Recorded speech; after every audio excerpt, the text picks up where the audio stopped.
पिछली किस्त में आपने देखा कि औरंगजेब के अहद हुकूमत में मुगलिया तर्ज मुसव्वरी का जवाल शुरू हो गया। उसने फनकारों की जरा सी भी कदर नहीं की, जिसका सबूत उसके दौर की तख्लीकों में मिलता है जो बहुत ही अदना दर्जे की है। हालांकि खुद औरंगजेब की भी कई तस्वीरें हैं, लेकिन कहा जाता है कि वो तस्वीरों को गैर इस्लामी मानता था, लिहाजा उसके अहद में कई तस्वीरें तबाह कर दी गईं।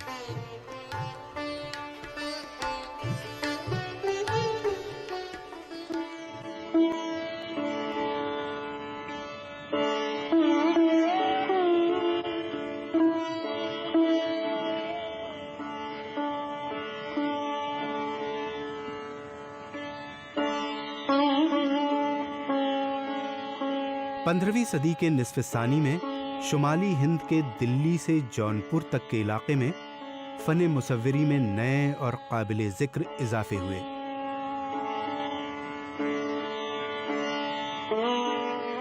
ये इलाका लोधी सुल्तान के ज़ेर सल्तनत था और ये हुकूमत 16वीं सदी तक कायम रही। कदीम जैन मिनिएचर को तर्क किया जाने लगा जो नज़रों में बसे हुए थे, और उसकी जगह मासिर रस्म रिवाज और रोज़मर्रा ज़िंदगी के खाके लेने लगे। यहाँ तक के मतन को भी जगह दी जाने लगी।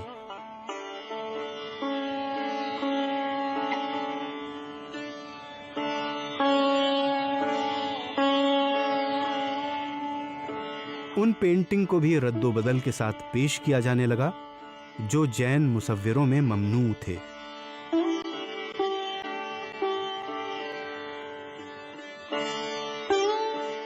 कुदरती मनाजिर की पेशकश आम होने लगी और उन अवामिल पर ज्यादा जोर डाला जाने लगा जिनके बीच से वो फन नमूदार होता था।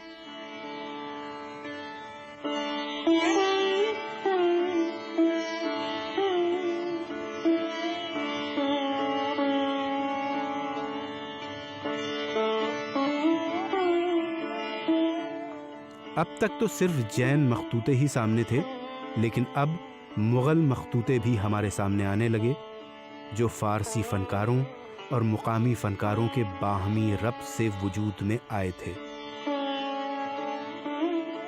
इस नई तर्ज मुसव्वरी में भी हिंदू गैर मजहबी मतन को शामिल किया जाने लगा जो फारसी मतन के साथ आई थी और मौजूदा गुजराती जैन मिनिएचर से बहुत मुख्तलिफ थी।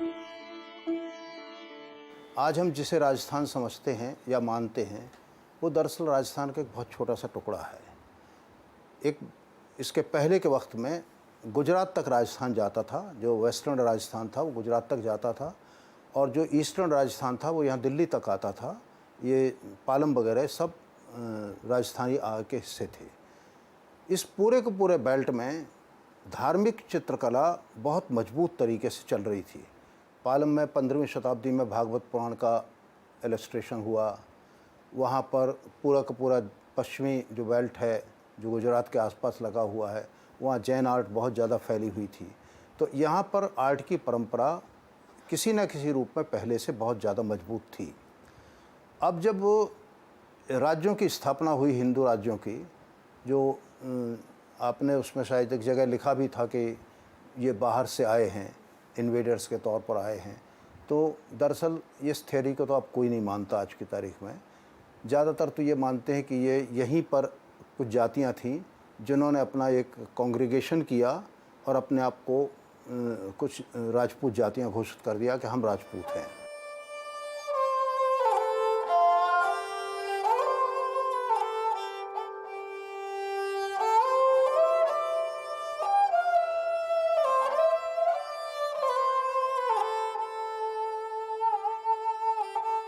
मशहूर मुगलिया दबिस्तान, जो कि दरबारी पेंटिंग तक ही महदूद नहीं थी, उसका असर 16वीं सदी के अवाइल में ही फैलने लगा, और ये असर मुगलिया सल्तनत की सरहदों से बाहर भी फैलना शुरू हो गया।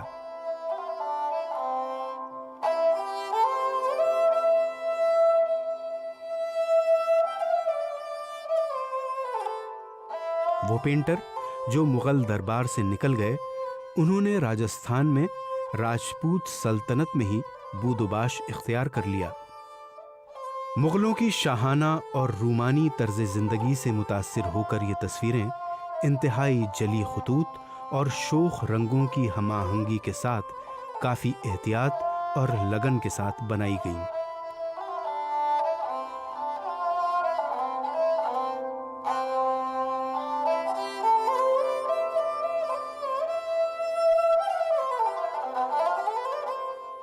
सोलह सौ 1606 में मेवाड़ में रागमाला सीरीज एक मुसलमान मुसव्विर ने बनाई जो मुगलिया दबिस्तान से काफ़ी मुतासिर था।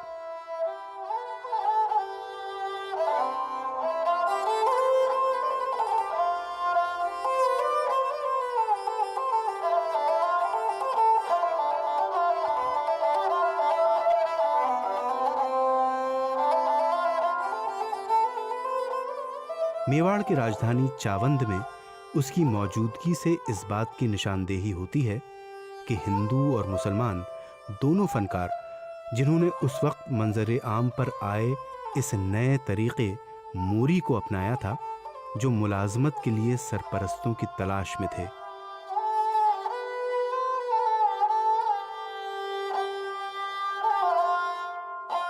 इसी तरह मेवाड़, बूंदी, कोटा, मारवाड़, बीकानेर, जयपुर और किशनगढ़ राजस्थानी दबिस्तान मुसव्विरी के अहम मराकज़ के तौर पर सामने आए। देखिए, राजपूतों का इंटरेस्ट मुग़लों के इंटरेस्ट के साथ जुड़ा हुआ था बड़े पैमाने पे। तो जितने राजपूत ठीक है इमर्ज कर रहे थे 10th, 11th, 12th, 13th century, ये सब पीरियड है राजपूतों के इमरजेंस का। लेकिन राजपूतों का जो बड़ा नाम सुनने को मिलता है और जो राजपूताना के इलाके में, मालवा के इलाके में जो पॉलिटिकल उनका जो दबदबा देखने को मिलता है, ये पूरा राजपूतों का इंटरेस्ट मुग़ल इंटरेस्ट से जुड़ा हुआ था। 18th सेंचुरी के बाद, specially once the East India Company begins to incorporate just capture, appropriate those, we find that once the Mughal fortune dips, the Rajput fortune also dips. वो साफ ऐसा नहीं है कि राजपूतों ने मुग़लों को रिप्लेस कर दिया और एक Rajput state, all India Rajput state बन गया, ऐसा नहीं है।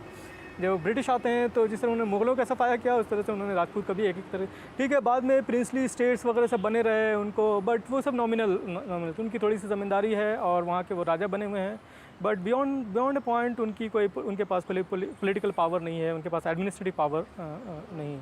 So Rajput fortunes were very very closely tied to Mughal fortunes.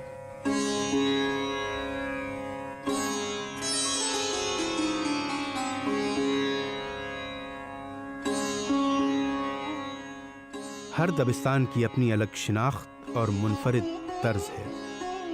मसलन दबिस्तान मेवाड़ की मुसव्विरी में जहाँ जली खतूत और शोख रंगों का इस्तेमाल है, वहीं बूंदी की तस्वीरों में गनाइयत और शाइस्तगी है, जैसा कि मशहूर रागमाला की मुसव्विरियों में देखा जा सकता है।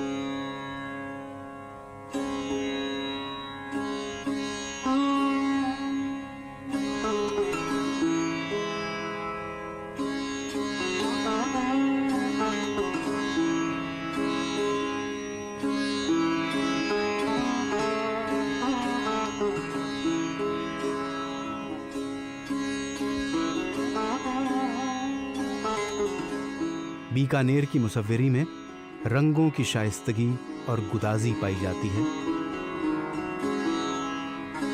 वहीं किशनगढ़ की मुसव्विरी में उसके मुतवाज़ी ज़ेबाइश मौजूद है। इन मुसव्विरियों में जिन मौज़ूआत को समोया गया है उनमें दरबारी मनाजिर, बागात, जंगलात, महल, पहाड़ियाँ और घाटियाँ, रेगिस्तान, भगवान कृष्ण की सवानें, मोहब्बत के मनाजिर, शिकार के मनाजिर और जानवरों की लड़ाई वगैरह हैं। जिन मौज़ूआत को समोया गया है और रंगों का इस्तेमाल किया गया है, उससे ये तस्वीरें खुद ब खुद मुख्तलिफ दबिस्तान मुसव्विरी की वजाहत करती हैं।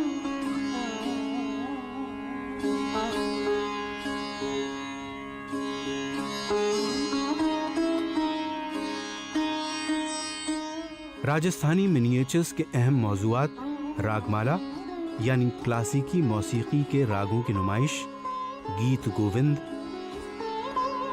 रामायण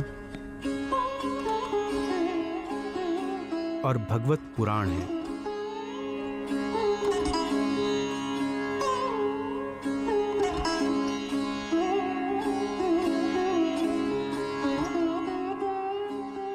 इन्होंने क्या हुआ कि मुग़ल कला से तो प्रेरणा ली अपने यहाँ राजकीय स्टूडियो बनाने की, उनके कुछ एलिमेंट्स भी लिए, लेकिन थीम और व्यापक इमेजरी जो चौर पंचाशिका से आई थी उसको ले लिया।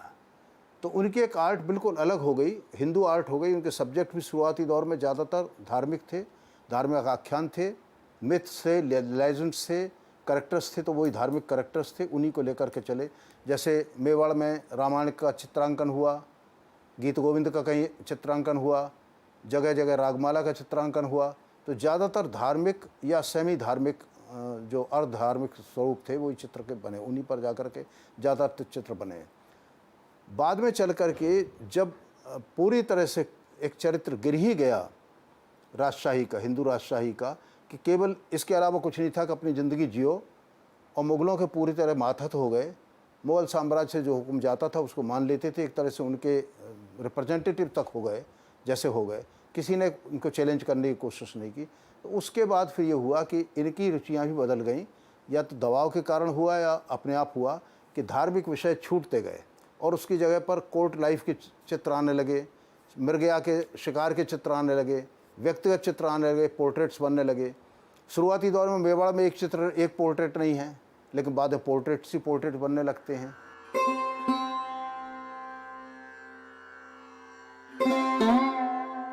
किशनगढ़ स्कूल 18वीं सदी में नमूदार हुआ और अपने इनफरादी और मजहबी रंग की वजह से ये वाज़े तौर पर मुख्तलिफ नजर आता है। नुकीली नाक और ठुड्डियां, गहरी मनहनी आंखें, जुल्फों के पेचो खम के साथ मर्दों और औरतों की दिलावेज तस्वीरें इस मुसव्विरी की खुसूसियतें हैं।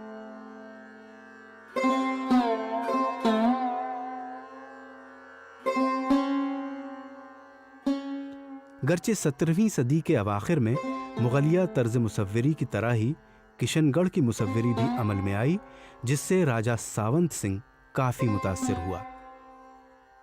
वल्लभ आचार्य फिरके का भक्त था, जिसने कृष्ण की तरह भगवान के जमीन पर जाहिर होने पर उसकी पूजा की थी।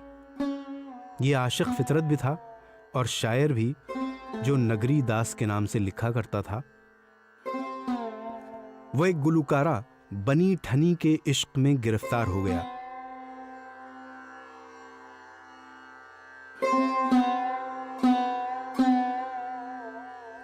ये माहिर फनकार निहाल चंद अपनी मुसव्विरी में रूमानी और मजहबी जज्बात की तर्जुमानी के लिए जाने जाते हैं।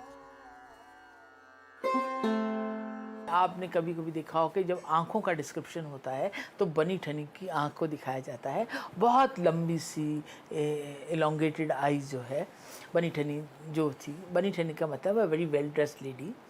वो राजा सावंत सिंह जो किशनगढ़ के थे, उनकी स्टेप मदर ने एक बड़ी 15-16 साल की यंग लड़की दिल्ली से आई थी, उनको एज ए उनकी सेवा के लिए दी थी, अपने सन के लिए। मगर वो जो लेडी थी वो उसको सावंत सिंह से इतना प्रेम था और सावंत सिंह को उससे इतना प्रेम था कि उसने फिर किसी और की चाकरी नहीं की, वो फिर सावंत सिंह के प्रेम में ही रही। बाद में जब सावंत सिंह अपने स्टेट छोड़ के वृंदावन में आ गए, वो नागरी दास के नाम से कविता लिखते थे और कृष्ण के ज़बरदस्त भक्त थे और वो भी उनकी भक्तन थी। तो वो भी उनके साथ वृंदावन में आके रही और उसकी इतनी ब्यूटीफुल थी, वो इतनी ब्यूटीफुल थी कि जितने भी कोर्ट के आर्टिस्ट थे उन्होंने डिट्टो उसकी आँख को, उसकी जो है ना बॉडी या एनाटॉमी या जो उसकी ब्यूटी थी उसको उन्होंने पेपर पे उतार दिया। तो that is why the Kishangarh की जो बनी ठनी है वो एक लैंडमार्क है, और इंडियन पेंटिंग का भी और इंडियन पेंटिंग्स को पहचानने का भी। अगर बड़ी सी आँख और वेल ड्रेस्ड लेडी है तो सब लोग कह देते हैं कि बिना देखे कह देते हैं कि ये किशनगढ़ से होनी चाहिए या ये इंडिया से होना चाहिए। बनी ठनी जैसे हम लोग कहते हैं, वो बेसिकली एक तरह से देखा जाए तो राधा को ही पोर्ट्रे किया हुआ था। और ये निहाल चंद जो किशनगढ़ का एक काफ़ी मतलब 18वीं शताब्दी के मध्य में वो किशनगढ़ में उसने काफ़ी काम जो था अच्छे किए थे। और ये जो है इसमें बेसिकली जो जिस तरह से राजस्थानी स्पेशली विमेन का महिलाओं को पोर्ट्रे किया है, द होल प्रोफाइल जो आर्च जिसको कहते हैं कि भौहें और आँखों का जो ट्रीटमेंट है, लंबे लंबे नाक है, बालों का, वो सारा कुछ बहुत ही जो हमारे शास्त्रों में ऑलरेडी नायिका की जो छवि थी उसको उसमें पूरी तरह से उसने उतारा है राधा के बनी ठनी के रूप में। राजस्थानी मिनिएचर्स का एक दूसरा स्कूल मेवाड़ स्कूल है जो 17वीं और 18वीं सदियों में नमूदार हुआ, जिसमें सादा चमकीले रंगों का इस्तेमाल होता था और राजस्थानी स्कूल में सबसे तरक्की पजीर माना जाता था। इब्तदाई नमूने रागमाला सीरीज से मिलते हैं जो इस रियासत की शुरू की राजधानी चाविंद में 1605 में पेंट की गई थी।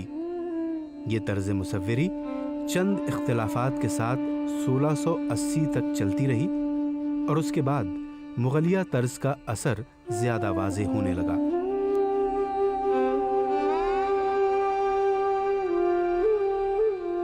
मेवाड़ स्कूल 18वीं और 19वीं सदी तक जारी रहा और उसके नताइज भी नफा बख्श रहे।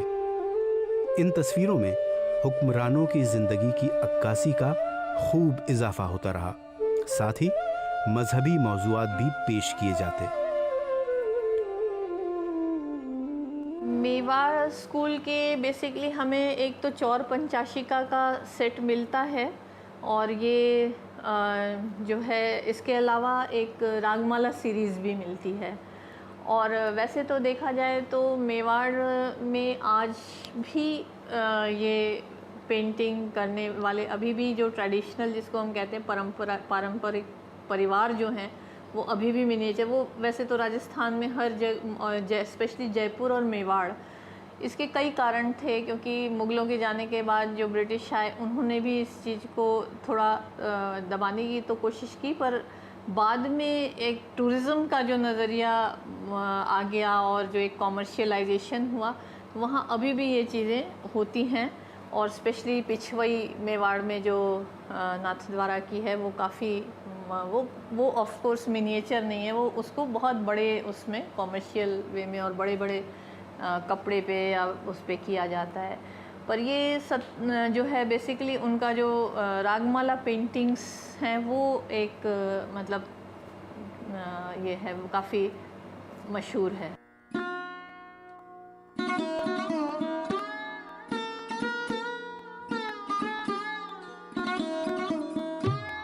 बूंदी स्कूल मिनिएचर पेंटिंग का दूसरा बहुत अहम मरकज़ था जो 17वीं सदी से 19वीं सदी तक बूंदी की रियासत में था। ये कोटा की पड़ोसी रियासत है। 1625 के पहले की तस्वीरों में, खासतौर से मर्द और औरतों की तस्वीरों में राजस्थानी खुसूसियात नजर आती हैं।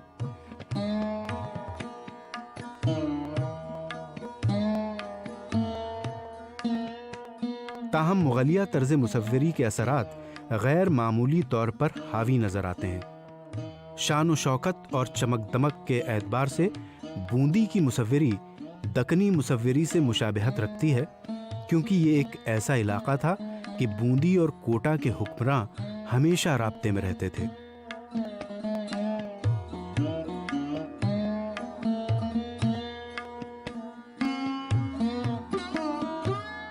ये स्कूल 18वीं सदी के निस्फ़ अव्वल में अपने उरूज पर था और 19वीं सदी तक इसी तरह फलता फूलता रहा और उसकी ताबानी राम सिंह दोयम की हुकूमत तक बरकरार रही।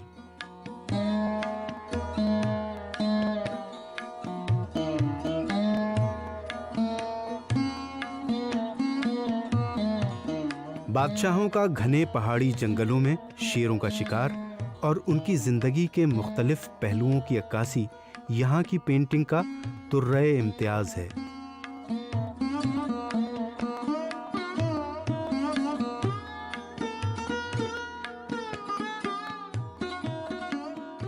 अब जैसे कि साहिबदीन ने एक बोर बनाया कि उसमें उसने राधा और कृष्ण को दिखाया, फूल पत्तियाँ हरी पत्तियाँ लगा के चारों तरफ बड़ा सजा के, उसको बूंदी आर्टिस्ट ने कॉपी किया।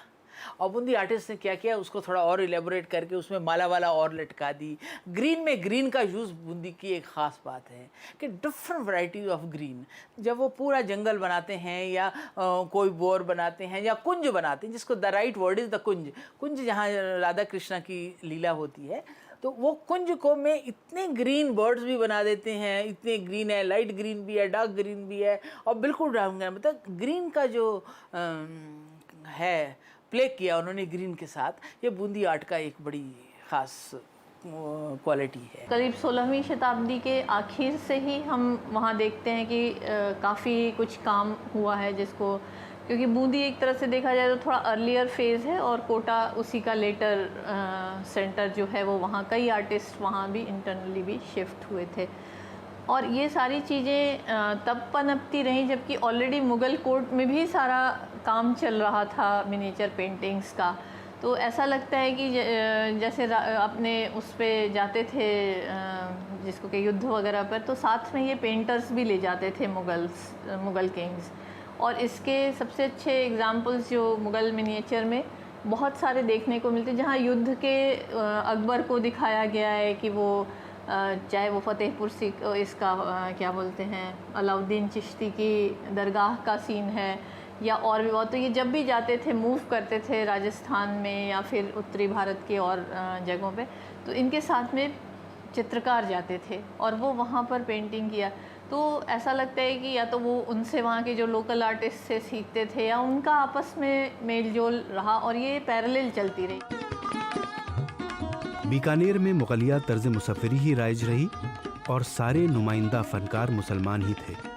सिरोही ने मेवाड़ के असरात तो कबूल किए थे, लेकिन रंगों की कसरत और शोखी के भी कायल थे। मेवाड़ की इब्तदाई दौर की पेंटिंग काफ़ी असरंगेज हैं। वहाँ 1624 ईस्वी में रागमाला की अहम पेंटिंग होती है, जो बाद में निस्वानियत की जानिब मायल हो गई, लेकिन ये मुसव्वरी के हकीकी फ़न से कम ही आशना नज़र आती है, बल्कि कहीं कहीं तो बिल्कुल ही ना आशना है। मालवा स्कूल ने मुख्तलिफ असरात कबूल किए हैं, अगरचे इसी में तारीक आसमानों और बड़े बड़े दरख्तों की मंजरकशी की बुहतात है। 18वीं सदी में दरबारी फनकारों ने गर्चे हुक्मरानों के सैरो तफरीही मशागल को अपना मौजू बनाने पर जोर दिया था और हुक्मरानों और उनके मसाहिबीन की बहुत सी तस्वीरों में नुमाइश की थी और ये रुझान मुग़ल हुक्मरानों के ज़रिए फ़रोग़ पाया था। ये रुझान 19वीं सदी तक जारी रहा और इस दौरान मुसव्वरी की रवायत उमरा तक पहुंची और हर शरीफुन नफ्स के घरों में कुछ फनकार रहने लगे।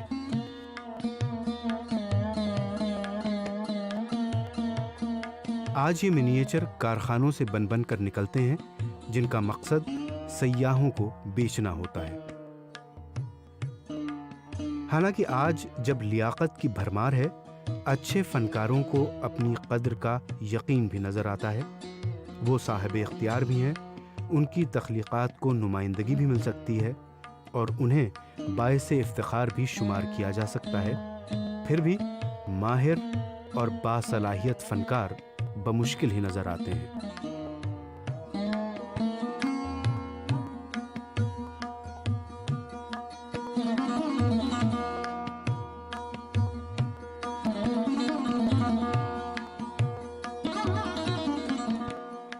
ज़्यादा तख्लीक़ात इब्तदाई पेंटिंग की शक्ल में हैं और असल तख्लीक़ात बमुश्किल ही नज़र आती हैं।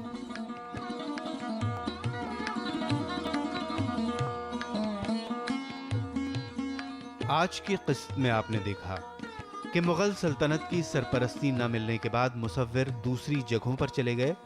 राजस्थान में मुग़लिया और मकामी तर्ज मुसव्वरी के इम्तिजाज से नई तरह की मुसव्वरी के नमूने देखने को मिले। दबिस्तान मेवाड़, जली खतूत और शोख रंगों के इस्तेमाल, बूंदी तस्वीर की गनाइयत और शाइस्तगी, बीकानेर रंगों की शाइस्तगी और गुदाजी और किशनगढ़ ज़ेबाइश के लिए मखसूस हुए।